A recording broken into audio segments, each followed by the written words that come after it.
всякого бандита на все есть бумажка. Поведение криминала. Признание царицы доказательств.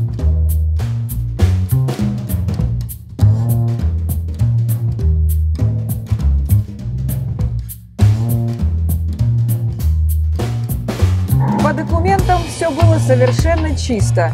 Это фирменная фраза убитого недавно в Петербурге гуру рейдерских захватов Бадри Шенгели характеризует всю бандитскую философию «а вы докажите». Бывшие рекетиры, сняв штаны с лампасами, выбросив биты, нашли новую тему. Оказалось, что завладеть бизнесом можно и без стрельбы. Достаточно войти в состав учредителей компании, подделать документы и забрать бизнес на легальных основаниях. Бывший хозяин, владелец компании может потом десятилетиями доказывать свою правоту в судах.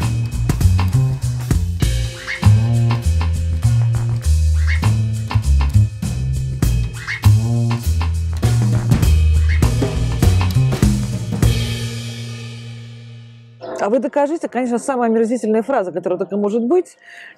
И она, конечно, очень советская.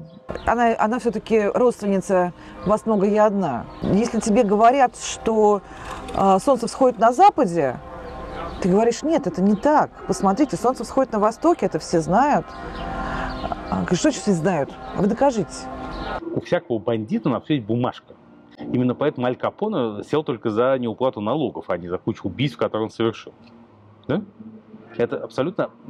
Путин является в этом смысле идеальным сочетанием юридического сознания, то есть легистского, и бандитского. Потому что бандитское такое же формальное, как и юридическое. Да? Любой бандит вам скажет: а ты докажи, что я...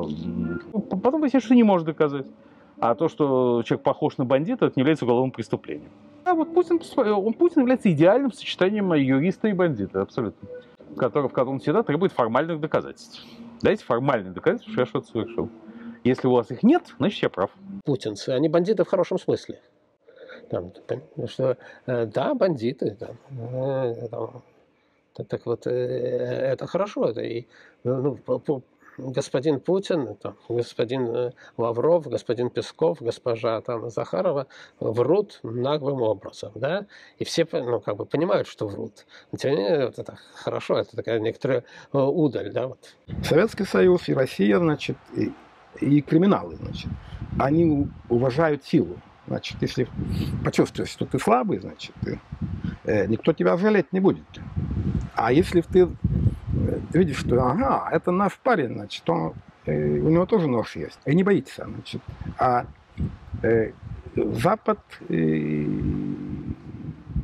понимаешь, демократия в коротком плане всегда проиграет, потому что решения делаются медленно, значит, решения должны быть выгодны всем, значит, это в принципе возможно, значит, это, а диктатура, значит, она действует быстро, значит. Но это я бы все-таки добавил, что это в коротком плане. Не пойман, не вор, а у вас нет стопроцентных доказательств, пусть они у вас 99%, но все равно это там, типа, а мы не признались. А как еще товарищ Сталин говорил, или Вышинский, или кто-то еще, признание царицы доказательств, а мы не признались, а мы все отрицаем. Загнали в угол, значит, и тут точно видишь, что вот ты не можешь это отрицать, значит, то ты признаешься вот в этом одном деле, в остальных не признаешься. И это, я думаю, что поведение определенной страны, значит, это точно такое же. Это поведение криминала. Правят какие-то пацаны. Это же, вот как раз, это не Россия, это какой-то пацаностан.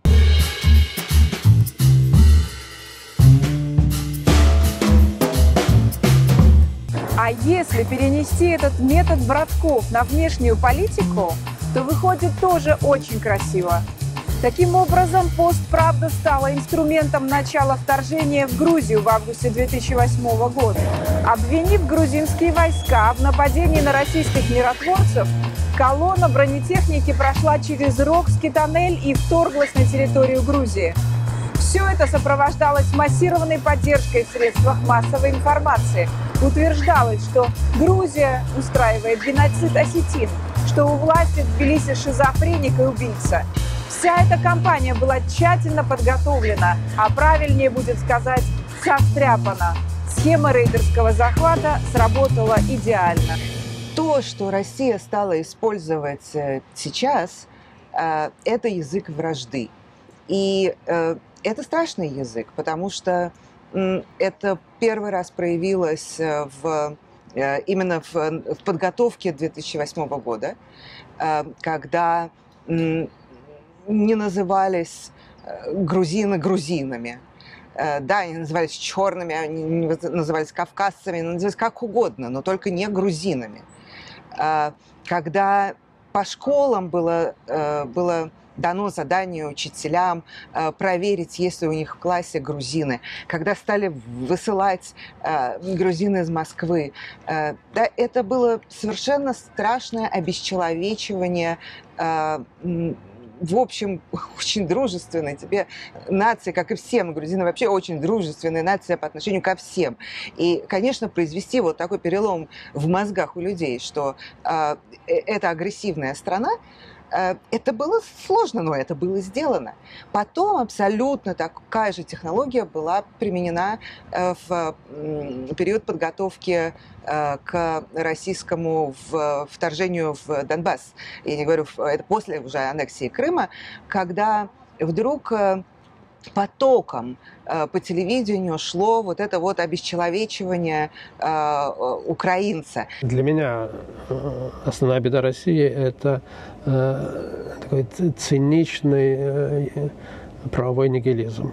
Да, что не просто правовой нигилизм, а в некотором мере такая удаль в этом, что вот, да, нарушили, там, международный договор, ну, нарушили, там, гарантировали Украине, там, за вывод, за безъядерный статус Украины, гарантировали территориальную целостность. Ну да, ну вот, а Крым вообще не Украина, значит, мы целостность их не гарантируем, там, а в Донбассе это там шахтеры с колхозниками, там, и с пожарниками, буками стреляют. Все понимают. Да? Да. А вот я соврал, а ты пойди меня поймай. И дальше вот идет вот это вот тупое отрицание, которое на самом деле не тупое, а хитрое. Но оно как бы превращает ситуацию в патовую. Потому что в любой ситуации, если мы не договариваемся о том, что и в каких обстоятельствах считать доказательством и считать соответствующим реальности, то сам разговор становится невозможен. Россия присоединила к себе Крым, Россия аннексировала Крым. И вот это было определенным звонком, потому что в Грузии нельзя было сказать, что Россия впервые со времен Второй мировой войны передвинула границы насильственным образом. Да? А в Украине уже это можно было сказать. И вот это был такой звоночек, после которого европейцы очнулись и поняли, что произошло. На Западе и так уже России верить перестали. То есть я считаю, что в каком-то смысле цель достигнута. Я имею в виду, правильная цель достигнута. И цель эта состоит в том, что Путину и нынешним российским властям вообще никто в мире теперь не верит. Не верит. Все, точка. Путин вообще как бы, ну, на дипломатических раутах там и так далее он еще рукопожатный, но на самом деле он уже не рукопожатный.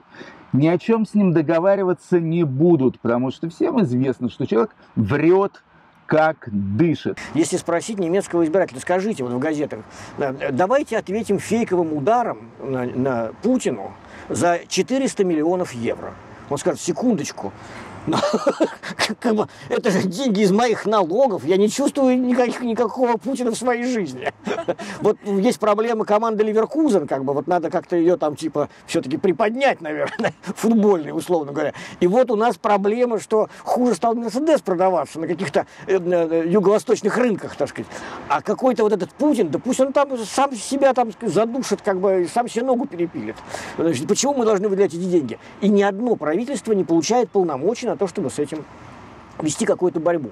что является, вообще говоря, некоторым достоинством демократии. Нельзя так, как некоторые наши российские безумные и восточноевропейские блогеры писать: эх, ну неужели там Запад не может как бы, значит, вот, нанести такой тайный, мощный и разлагающий удар. Но он, конечно, так не может, потому что такая практика вообще существовала там, ну, в 60-е годы.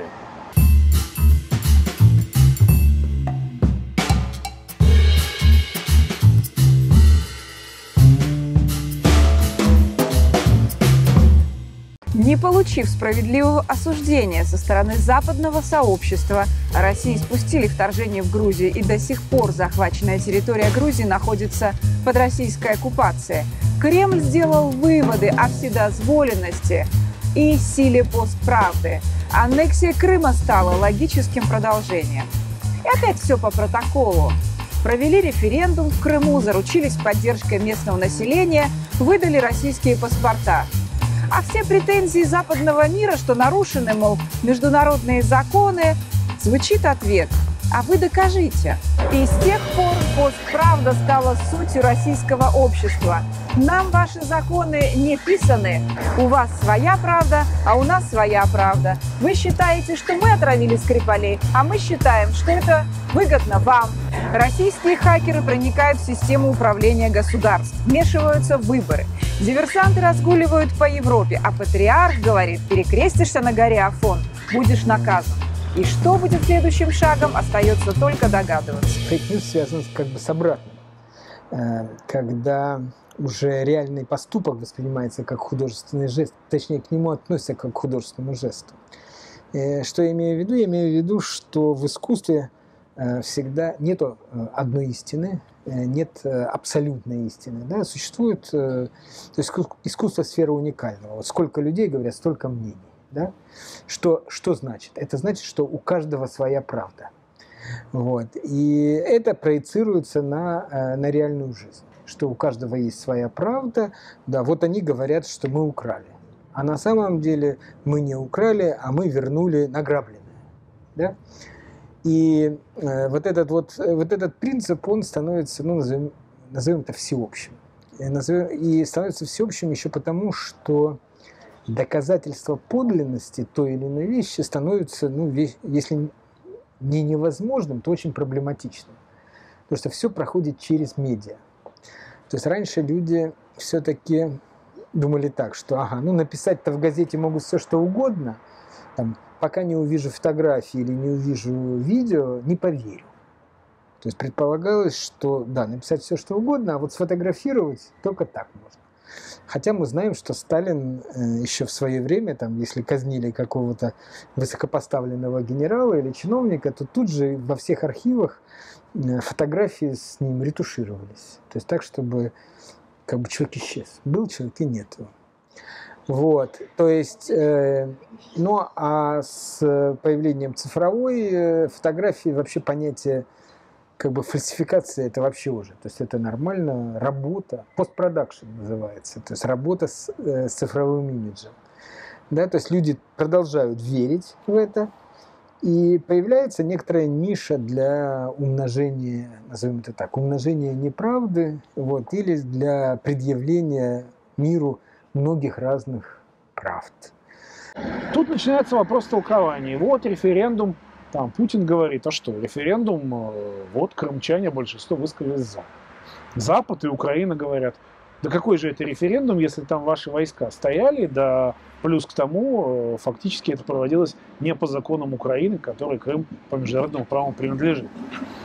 И вот начинается борьба. Но ступенью раньше есть одна вещь, через которую никакой Путин не перепрыгнет, поэтому он очень не хочет, не любит возвращаться к этому аргументу. Обязательства 1994 года Россия свои собственные нагло нарушила. Ну, предъявили. Здесь проблема в том, что когда они говорят «покажите и предъявите», это направлено большей частью все-таки к своей аудитории, к своему населению. То есть они так троллят Запад на потеху своей публике. Запад в ответ на это проводит свое расследование, приводит своих специалистов. Да, это расследование в результате, возвращаясь Скрипалям это расследование подтвердило то, что обнаружили британские специалисты по нервно-паралитическим веществам. Так что другое дело, что это не слышно в России. Да, эта информация в России не поступает, а там поступает только информация о том, что докажите, а доказательств якобы нет. Когда мы говорим про постправду, и что как будто бы вот в мире везде постправда, но надо на это ответить сразу, понимаешь? Вот если мы возьмем свои собственные взаимоотношения с детьми, мы в них не можем опираться на постправду, это было бы нелепо. Как специалисты мы можем сказать, что, ну, вообще говоря, не совсем ясно, ну, вот как бы, вот это черное или белое. Но это в целях манипулирования общественным мнением. Но применительно, значит, каждый человек знает, что, общаясь с ребенком, он, в общем, должен как бы быть релевантным. То есть, ну, очень ясно говорить, что так это делать нельзя. Ну, то есть, это неправда. Это, вот, различать, как бы, это не искренне. Этот поступок плохой, понимаешь? Это, но только за счет этого вообще все человечество держится. Ну, конечно, это следствие, очевидно, следствие какого-то безумия путинизма. И Совета Безопасности, вот это его окружение, которое, видимо, в молодости себя мыслило какими-то тогда, в этой питерской молодости, какими-то, значит, первопроходцами нового мира, вот, которые осваивали новые практики, они активно осваивали там западные банки, значит, работали с какими-то левыми западными компаниями, и не левыми, заметим, там были и довольно такие крупные. И когда вот они прошли этот этап, то вот вдруг у них возникло ощущение, что они могут управлять миром. Но миром нельзя управлять из той позиции, в которой они находятся. Без лжи, потому что их ресурсы все-таки не таковы, чтобы управлять целым миром. Это не Евросоюз, не Китай, не США, и тем более не Запад в целом. Думал об этом, да, насколько мы можем идти и играть по их правилам, вступать на их поляну. Вот если вы с нами так, то давайте мы с вами будем так же, и тогда у нас получится что? Равный бой? Я не знаю, мне кажется, что нет. Мне кажется, что нам не нужно, в принципе, даже вестись на это. Нам нужно просто каким-то образом продолжать упорно говорить о каких-то важных ценностях, о честной журналистике, об уважении к себе, о воспитании, об образовании, о ценности слова. И нужно слову эту ценность вернуть. И не только вернуть человеку, который это слово видит, читает, употребляет, слышит, но человеку, который слово пишет. Даже если ты приходишь с какими-то документами, из-за того, что сейчас мы живем во времена фейк-ньюс, они скажут, это фейк, это неправда. По-моему, мы сейчас на таком перекрестке, да? Никто не знает, как это сделать и что делать, но я думаю, что постепенно, я надеюсь, я вижу какой-то путь этого, что постепенно возрастает значение традиционных, которые якобы отвергнуты сейчас. Да? Телевидение и бумажные газеты ничего не значат. Сейчас мы живем в мире информационной свободы, все могут сказать все, что хотят, и всему можно верить. И я думаю, что люди начнут понимать, что роль традиционных, старых, проверенных газет, журналистов и общественного телевидения, например, возрастает. Опытные взрослые люди пытаются разобраться. Это вообще ключевое условие. Пытаться разобраться. Нам говорят, ты ему веришь или не веришь? Ты им отвечаешь, я пытаюсь разобраться. Вот. И действительно, как бы интерес, мотив прячется. Его надо вытаскивать. Да? И не всегда человек может вытащить действительно мотив. Мы все равно кому-то доверяем. То есть, условно говоря, там, ты доверяешь «Новой газете». Почему? Потому что она входит туда-то, туда-то, туда-то. Или ты доверяешь факт-чекингу, который происходит в CNN. Потому что там, я один раз писал для них материал, и я просто... У меня было просто откровение. То есть, я делал выставку в Сачи о протестном искусстве. И они меня попросили сделать текст о том, почему протестное искусство такое, все время рождается в России и как бы вызывает такую реакцию. Я написал какой-то текст, размышления. Мне прислали в этом тексте 23 факта, которые я должен подтвердить. смотря с какой стороны смотреть. Со стороны российского человека смотреть, ну да, вседозволенность полная. Даже если вы либеральный человек, да, или особенно если вы либеральный человек и оцениваете Путина за то, что он делает. И вы говорите, ну полная вседозволенность, и он может делать все, что угодно. Если вы посмотрите с западной стороны, то, в общем, выглядит, что господину Путину дают достаточно серьезный отпор и достаточно по многим позициям. И в США вводят новые санкции и бьют по окружению Путина. Это впервые такие санкции прицельные, когда просто весь ближний круг уже подпал под какие-то экономические меры. Мы видим, как бенефициары Альфа-группы Михаил Маратович Фридман и Петр Олегович Авен приходят на заседание Atlantic Council, Атлантического совета, и там костерят кровавый режим, на чем свет стоит. Еще недавно это нельзя было себе представить, но совершенно понятно, зачем они это делают и почему, чтобы избежать санкций. То есть элиты очень озабочены введением против них западных санкций, потому что не просто экономические стратегии, но жизненные стратегии их элит были построены на интеграции в западное общество. А жизненные стратегии, они в своем роде гораздо важнее экономических, да, потому что это даже не в недвижимости, бог с ним. Сами понимаете, когда там, у тебя миллиарды долларов, ну, скажем, ты потерял один объект недвижимости, потом купил другой, это не важно. Важно другое. Важно это образование для детей и важно здравоохранение. В России все это умерло. Да, в России нет ни образования, ни здравоохранения, поэтому альтернативы западному образованию и здравоохранению нет для богатых людей. Ну вот, собственно, они сделали ставку на то, что они его получат, и вдруг неожиданно из-за Владимира Владимировича Путина они выпадают из этой реальности. Они становятся персонами нон-грата в этом мире, которому они посвятили свою жизнь. То есть можно сколько угодно распинаться на кремлевских банкетах, какой ты патриот. Но когда Соединенные Штаты Америки заявляют тебе, что ты должен уйти от руководства своей компании, сменить ее собственника, чтобы компания вышла под санкции, то Олег Владимирович Дерипаска, патриот это делает. Господин Путин, он сам себя, с одной стороны, как бы торжествует, с другой стороны, он загнал себя в угол. У него нет никакой экзит-стратегии. Он не может уйти из Кремля. Его оттуда выведут. И вот меня спрашивают, не могу ли я сказать ничего хорошего о Путине. Я могу сказать, вот когда его выведут, я могу выступить его адвокатом, что все-таки, господа, новую Россию нельзя начать с того, что раздирать на кусочки предыдущего правителя. Нужно его отдать под суд.